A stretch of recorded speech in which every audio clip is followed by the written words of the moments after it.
Hi everyone, welcome back to RayCor's Intel Deep Dive. I'm Christina Ray, founder and CEO of RayCor Consulting. Each month we are shining a light on the conversations compliance professionals don't always get to have, but need to, and I make sure that we provide the space to be able to do that. Since it's already October, which insane, where has this year gone? We decided to lean into the season, spooky season, and we're going to get into some compliance, scary stories and nightmares today. Every compliance leader has them, whether it's an unexpected exam request that rattles your team, gaps you thought were covered that you didn't realize weren't, controls that worked until they didn't. These are the kind of stories that keep us up at night. So today I'm joined by Dana Lawrence, who is a very seasoned compliance professional and leader who's seen her share of scary stories from the field. And together we're going to unpack some real world nightmares that even the strongest programs face, what they can teach us, and how we can turn those experiences into stronger and more resilient compliance programs. Dina, thank you so much for being here today. Before we dive into the questions, I will turn it over to you to give a moment to introduce yourself. Fantastic. Well, thank you, Christina, for having me on. I feel like perhaps we could have worn our Halloween costumes in honor of this very spooky episode. I don't know if you have Spirit Halloween on the East Coast, but a Spirit Halloween just set up shop in like an abandoned building right around the corner from where I live. So I feel honored that Spirit Halloween saw that empty real estate and set up shop there. So I haven't been, but I'm definitely going to check it out. Yeah, that's a good point. Should have worn the Halloween costume. I just haven't gotten around to getting it yet. Maybe you can edit it and do like a little witch's hat for me or something. So my name is Dana Lawrence, and I have been in financial services since 2003. I spent the first 10 years in traditional financial services on the governance side of the house and kind of saw the mortgage boom, the mortgage bust, went through some early enforcement action back then at a community bank.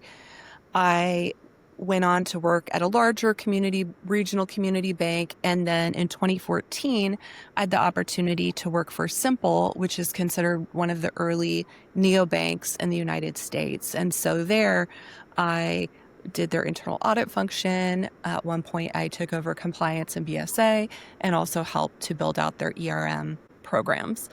And from there, I went on to lead risk and compliance at Aslo, a FinTech for small to mid-sized businesses. I worked at Scylla, which is a FinTech aggregator. I led compliance there. And that was kind of during the 2021 crypto boom where everyone was like wanting to connect fiat to crypto. So that was a moment. I've spent the last 3 years working at a wonderful community bank and set up their bank FinTech partnership program and successfully navigated that and really helped out that community bank. It's been, really fun to do that. And then most recently, I'm helping Themis build out their product and help empower more GRC professionals globally. So that is the long intro. I live in Portland, Oregon. It is a crisp fall day, and I'm super excited to chat with you. Amazing. You definitely have a breadth of experience, and I know you, and I know you love helping the community out. Knowledge sharing. Dana has her own shows and podcasts, and she's always trying to connect with community. So she is a great resource, to keep in touch with. We'll get a little more into that at the end of the show. But for now, we'll dive into the interview and keeping on theme. So Dana, with all of that wonderful experience that you have, what would you say is your most memorable compliance nightmare, and how did you turn it around? So I have some silly ones and some serious ones, one serious one in particular. I'd say the silly ones are I performed due diligence on over 500 different fintech companies and several dozen crypto companies. So I've seen a lot of like the under the hood, and some of it is just, it's so silly. Like it is nightmare worthy, cringe worthy, but the absolute top of that list was someone presented us for due diligence with a legal memo on a very serious matter. It had to do with like MTL compliance, and The legal memo looked very generic and kind of sketchy. And when I went to look up the attorney, it was, I don't want to like blast this person on your podcast, but I think it was written by the Lincoln lawyer, and it was someone you could get on Fiverr. Fiverr is it's like you can go online and have someone from the internet create you anything for $5. Why? That So I think, a good legal memo to get an opinion when it comes to regulatory issues, that's going to cost you, and you're going to want it specific to your use case. But I think the Lincoln lawyer, no shade Lincoln lawyer, but seriously, he was selling them for like a boilerplate legal memo for $75. So that was my silly compliance nightmare. But I have a serious one as well.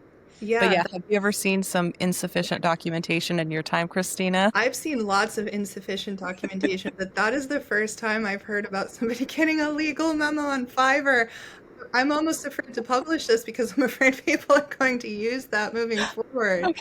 I was just recommending to a client the other day that they get a legal opinion on whether they're conducting money transmission or not. That's So what it please, was. nobody get any ideas from that. That's not where you want to go. Um, I No, it will be caught in due diligence. You do not want a blanket statement there. That is, 100%. legal is not the place where you want to significantly cut corners. Yeah, and I mean, there's always the back and forth about cutting corners and compliance, Mhm. but it's you either can spend the money now and get it done right, or you can spend the money later cleaning up the mess. And it It's will be more expensive and more tedious. And yeah, you can cut this section if you're like you don't even want to give anyone that tip. It was bad. It stuck with me. I can't even. I just don't do that. yeah, So that's crazy. That's actually I don't say that word lightly. That is actually crazy. Okay, that is definitely that's interesting. That's a good war story to share. What is your other one? So my actual serious one that I look back to would be actually two, one really brief, well, it wasn't brief, but being under, I can't remember what type of consent order we were under, but during the housing crash of the 2010s, I worked for a community bank, and we were under a serious enforcement action just because we were heavily invested in real estate, and real estate had dropped so much. So that one has stuck with me forever. The other one, which I'll talk about a little bit more today, is when I was working for one of the early fintech neobanks in the 2010s. I'm not going to get too specific because this is, secret, but we were transitioning to a new customer service platform, Mhm.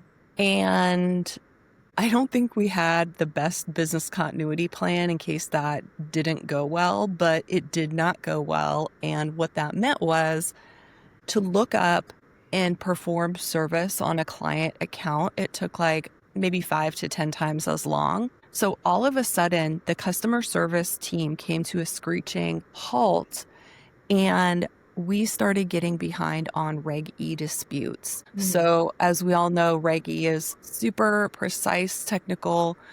You have to get those initial letters and provisional credits out within 10 days if it's applicable. And all of a sudden we had this like exponential backlog of support tickets. And then people were also submitting more tickets to inquire about the status of the Reg E dispute. So it just kept escalating. Anyways, there was a whole, I'll just say, Reg E situation. And that was very deservedly so. And it is the thing that I never want to get in trouble for again, because I feel like we made mistakes, and my goodness, we learned the hard way. So I have a very healthy respect for regulation, for compliance, for the regulatory process, and it's so scary. Yeah, And that it's a consumer-facing reg, like there shouldn't be errors with it. So mhm. What do you think, the team could have done better to prep for that? Like, what are the takeaways for anyone listening? yeah, Whether it's Reg E, any of the other alphabet regs or yeah. compliance in general, like, what is the takeaway? What is the lesson? So definitely need to comply, but maybe the less obvious lesson was at that point in time, we were a fintech neobank. We weren't a bank, we were a fintech. Hmm. So we had that issue come through our bank partner, because since we were an extension of the banking experience in offering a regulated product through our bank partner, it didn't matter that we weren't a bank. The activities that we did were not in compliance with Reg E. So the whole experience of going through that exam, going through the issues that came about, going through the remediation with the same scrutiny and expectation that a bank would, because it's a regulated experience for that end customer, that really stuck with me around roles and responsibilities in bank fintech partnerships. And that really solidified for me that it doesn't really matter who's doing the activity. If it's an extension of a regulated banking product and that customer at the end of the day has an account with the bank, they're filing a Reg E dispute. It doesn't matter if, you have like your family member processing the dispute. That is a Reg E regulated activity. So the takeaway for me was it doesn't really matter who does the activity. There has to be 100% compliance, and there also needs to be a compliance management system to support that compliance. And I think that getting that really loud, tough, and clear lesson in the 2010s, working in FinTech, was helpful because I avoided getting it in 2021, 2022. Because ever since then, I'm like, okay, I got it.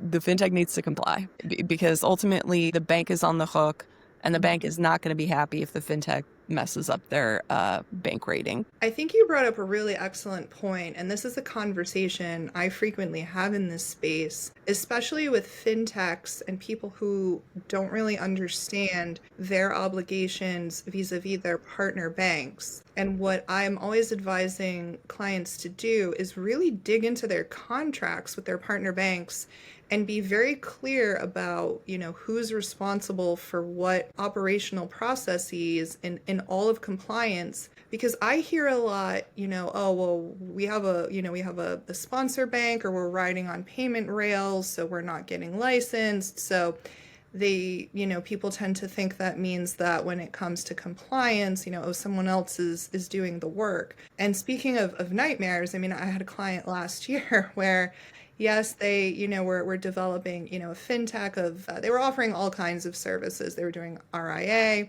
they were doing cards, they were doing, typical kind of banking products. And they had a couple of banking relationships. And when I came in and I was doing their initial, yearly independent audit, I was asking them, who's responsible for certain of these processes, customer risk rating and ongoing monitoring, is your bank partner? And they said, we don't know. And I said, all right, well, let's pull the contracts and take a look. Even the bank itself had never addressed it. So it's like, oh, poof, who's doing all of this that needs to be done? That is the nightmare, because even if you don't get in trouble in that moment, you will at some point. Yes. It's going to be like years worth of damage. And so I came in and I was doing the audit, and then they said, can you come in and, help us, remediate a lot of the findings. And so I did, and I was working through that, and I had to have conversations with the bank. I won't say which bank, but the bank was, down my neck about, model validation audit. And I said,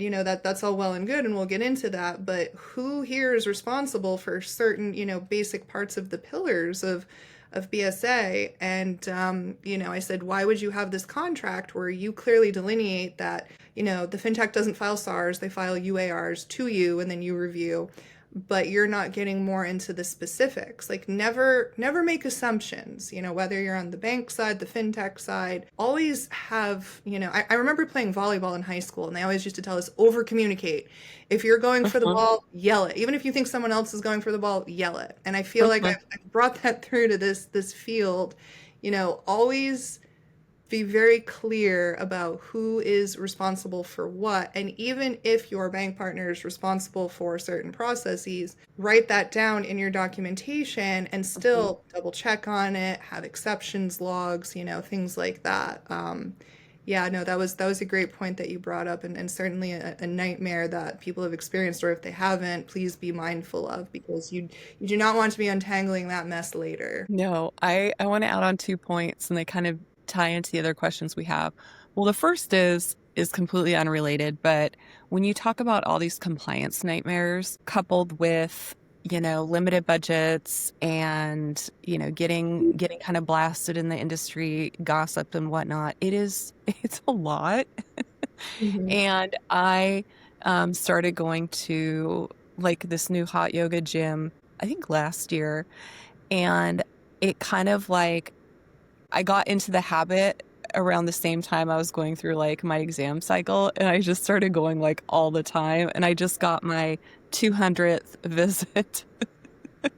They told me yesterday. Congrats on that. Yeah, that's no small So thing. I was like, you need something to take care of yourself when you're going through these nightmares constantly. Let's see. The other tip is with regards to, and I think kind of the nightmare that keeps me up at night is, what am I missing?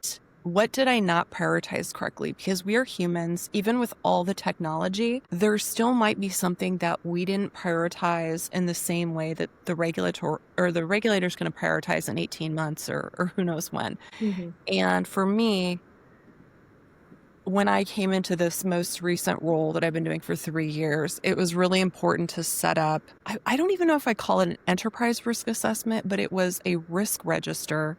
And I used a software that I really like, but I went through and mapped out with our contract with our middleware technology provider, who is going to be doing every single activity Mhm. from the entire customer lifecycle, all of our third-party risk management requirements, et cetera. Literally mapped out every single thing. And then wrote down what the controls were, such as, I'm going to do this. The fintech's going to do this. Mhm. The middleware technology company is going to do this. And then I link like the procedure, the policy. If there wasn't one, do we need one? Mhm. And then like the actual individual controls, like this is automatically decisioned in XYZ technology. Here's the audit trail. Here's how often we'll monitor it. And it was a lot of upfront work and investment, but having an inventory of how every single thing works. And then if we, hear that another bank has a consent order, we can do a quick gap assessment and say, did we consider this? If not, let's add it. Mhm. If we are entering a new product and service via a new fintech partner, let's add it. If we find that our, marketing compliance control is not working effectively, we'll downgrade it and we can create a remediation plan. But having like a framework where I could go back to and rely on it as a living document, that was probably the single most helpful thing for me, because it's otherwise, if you don't have that universe somewhere, it's very frightening. I love that you brought that up because what I always try to do in my shows or any talks that I give is give people practical tips. It's all well and good to share stories or talk about regulations from, a bird's eye view, but what does that mean for boots on the ground people? Like, what can they take back to their desk? Mm-hmm. So getting into practical, steps such as developing a risk register, having the software to do it. Even, even if it's manual, just getting Mm-hmm. something, written down, exactly what you were saying, every step of the process, who's responsible for what, doing a gap analysis if there are consent orders issued for other banks, do we have everything Mm-hmm. buttoned up? It's really important, and that takes us out of the realm of what, we so often bandy about in this field, check the box compliance. That Mm-hmm. takes us out of check the box compliance and actually takes us into, um, you know, uh, figuring out our risks and developing the appropriate controls for them. No one Mm-hmm. bank, no one company operates in a vacuum. So we Mm-hmm. do have to pay attention to the regulatory environment. So that kind of leads, I mean, you kind of started to answer a question I was going to ask, and I'll ask if you have any other tips. What other practical steps can compliance leaders take today to reduce the chances of waking up to any kind of one of these Mm-hmm. nightmares tomorrow? I think doing your very best before you even engage in this or any type of work to have an almost exhaustive list of what the risks are. And I don't even mean like, oh, Reggie is a risk. Yeah, it's a risk. Maybe it's moderate or high, who knows? But having Reggie broken out into the things, into the little pieces that apply to you. What qualifies as a customer reporting a dispute? Is that in line with Reg E? Who is responsible for the messaging? How do we know the messaging is correct? Like really breaking it out. If you don't, oh shoot, sorry. If you don't know, then, you can't really expect. And I think that, the regulatory exams and what is said in those rooms is extremely confidential. But I would say in general, when you have a well thought out approach, and maybe you're missing something slightly, but at that point in time, you went through an exhaustive list of information and you made a decision. I think a regulator is going to be, or an auditor in general, is going to be more open to being comfortable with that, and maybe they'll give you a recommendation or something to think about as opposed to like a complete miss. So I would say literally start with, do you really exactly know what type of business you're in here? And then once you have that laid out somewhere, continuing to like report on it. And I don't mean like, oh, here's just an auto-generated thing, but instead like, here's some qualitative things. We're feeling like in the but like in the last month, this FinTech, this was the key product update. This is some, maybe potential negative situation that's going. This is what we're doing about it. And just continuing to add new data as it's available. Mm-hmm. So maybe That's just kind of building on the same thing. Yeah, no, that's really helpful stuff, and to your point, talking about regulators and exams. I mean, regulators get a bad rep, from compliance officers. There's still some tension there. I'm in New York. I deal with DFS.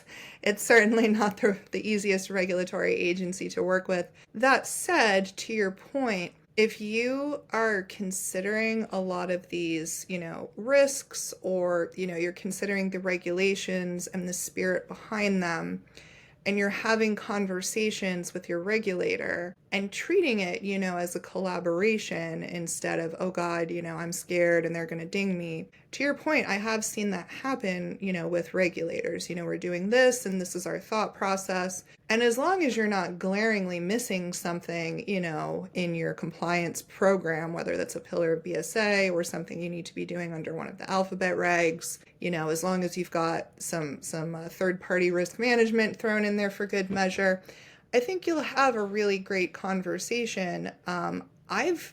Again, being in New York, I've seen independent yearly audits be tougher than DFS, and that's been a bit of a nightmare. I've been going through one of those recently with a client where we went through the DFS, certification this year. We're still waiting on the final report, but there wasn't anything glaringly wrong. They're always going to give you areas for improvement and recommendations. But now we're going through the yearly independent audit, and that's turning out to be more of a nightmare. And we're having conversations with the auditor. If DFS didn't really consider this, a gap, what is your logic behind this? And it's a lot of, well, this is best practice. And so I'm having to go back, and kind of, argue the point a little bit. Maybe it's best practice for a large financial institution, not necessarily for this level. The point is, we tend to think that regulatory environments create nightmare moments. That can be true because, they're our ultimate boss. But from your perspective, how are these nightmare moments that we tend to credit to regulators really coming to be? And what can compliance teams do to adapt so that it just kind of becomes, something business as usual? We have to go through this exam, but it's not something we all need to scramble around and shaking our boots over. I would start out by saying I know that a lot of people have that perspective, and I personally don't have that exact perspective, and I probably wouldn't even use that exact wording to express how I feel about regulatory exams. Yes, they can be very stressful, very stressful. I also started out earlier in my career as an internal auditor and went through, a lot of internal audits. I probably stressed out my audit clients. I definitely wrote some findings that still haunt me because I'm like, that was stupid, or I'm sure they were really upset. Like, why did I dig in so much on that thing? Mm-hmm. And I think audit is until we get to a point where there's like 100% control testing and the controls are like very black or white. Did you do this or did you not? Like there's a lot of judgment involved. But I do think that I think of the audit process and also the regulatory examination process as a component of a healthy financial ecosystem. Mhm. And, looking back to some of the audits I did, yeah, maybe some of them were a miss. Maybe some of them I went too far. Maybe some of them I went too light. But overall, that audit is a challenge and an opportunity for that department to grow and reflect. So when I moved over to the side of the house that got audited and examined, I kept that in mind.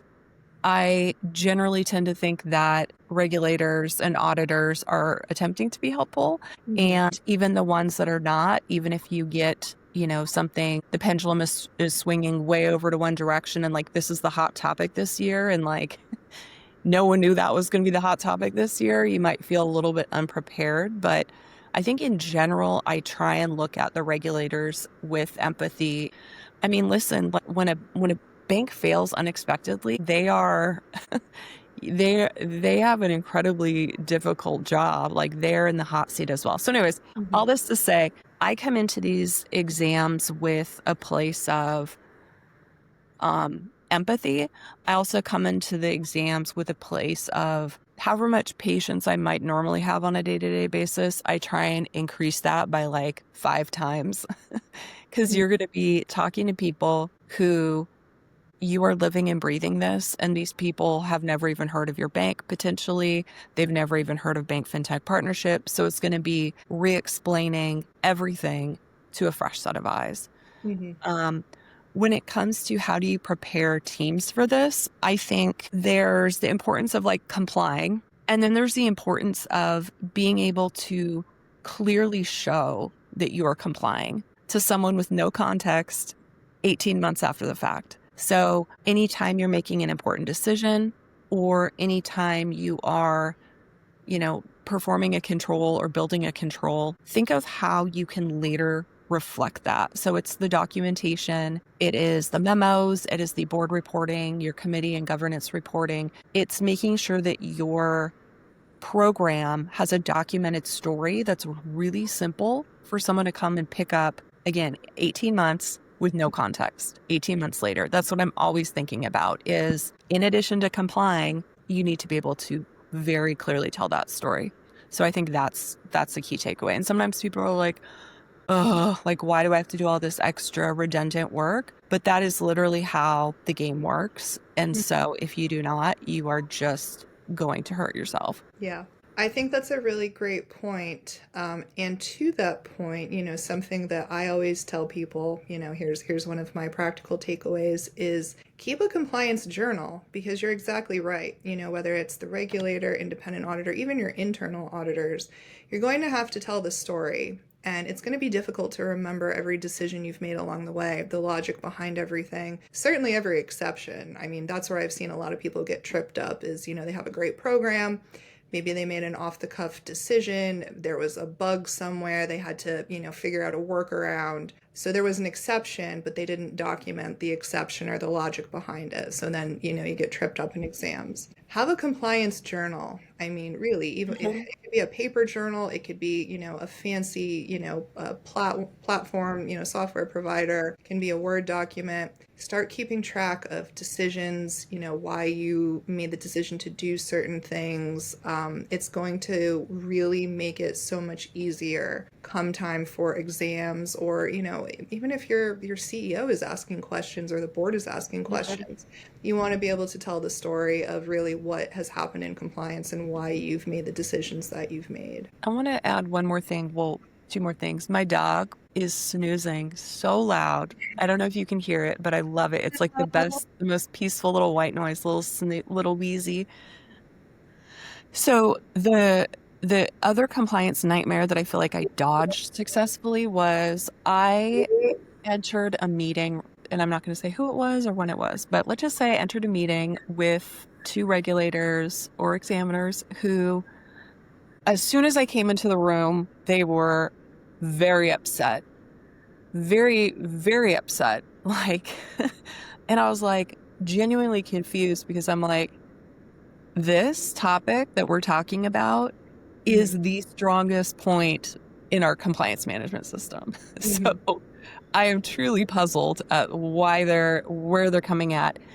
And it was because they had been sent a report, and instead of asking about what the report meant, they made assumptions. But Mm. since that report wasn't clear enough for them, they made the most negative possible assumption that they could possibly make. So we had probably an impassioned, like 90-minute discussion, Mhm. but it was mostly just a miscommunication. And I kept trying to revert back to what is making them have this assumption, because like Mhm. this is the best thing we have. And finally, I was able to like go through a variety of different things with the documentation to help show them. And then the light bulb moment went off and they're like, oh, we were looking at something else and we made this conclusion. And I'm like, "Mm, I cannot believe that you were looking at that to Yeah. test this step, because I would have come to the same conclusion. I'm so glad we're having this conversation, and that like I'm creating space for them to like share their concerns with me and then show them what they actually need to be looking at. Because it was like a night and day difference. I'm like, well, yeah, I understand why you would think that. So anyways, I guess the nightmare is when there's miscommunication and the communication breaks down. Mhm. That to me is when it starts to feel unfair. But if there's anything you can do to preserve that calm communication Yeah. towards understanding. That's a good point. I mean, having calm, rational, discussions and explanations is great in any circumstance for sure. But to your point, and excuse my French, really knowing your shit and knowing your compliance program and where to find the right documentation, the right rationale, to explain, miscommunications or assumptions like that is really going to be one of the best things teams can do to prepare. Really, let's put our money where our mouth is and take compliance out of the realm of check the box exercises and look at your program holistically, how all the pieces play in together. It's not just, what are the risks of the product and the customers, in the risk assessment. It's how does this all play together, including third-party risk management and your vendors and understanding what's going on there. You'll have to bring your CTO in for your business continuity and disaster recovery, all of that. But really understand, the totality of what you're trying to do and why you're trying to do it. It makes it so much easier then to look at compliance holistically and understand, oh, okay, this is why we're doing what we're doing. So when you have these conversations, they turn into more conversations instead of the nightmares that we've, kind of built them up to be in our heads. Dana, I know we're coming up on time, so I will just leave you with one last brief question, and then I will let the audience know how to get in touch with you if anyone wants to connect.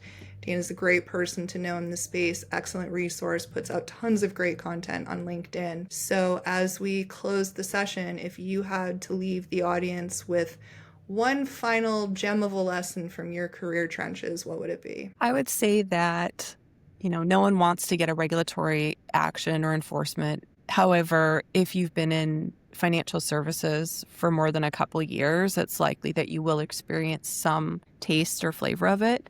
Mm-hmm. And I think the most important thing is to just learn and grow. Like, always learn and grow. The industry is constantly shifting, and the pendulum is shifting with regards to what risk appetite banks have. It was like everything crypto to crypto winter to now everyone's piling into crypto and stablecoin again.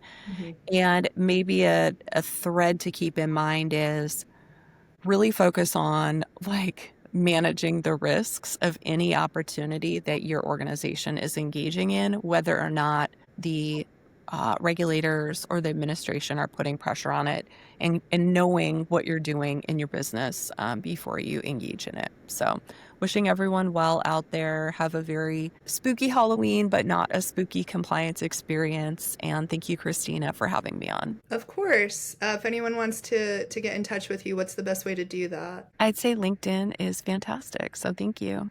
That is definitely something, a refrain we hear a lot on the show is LinkedIn.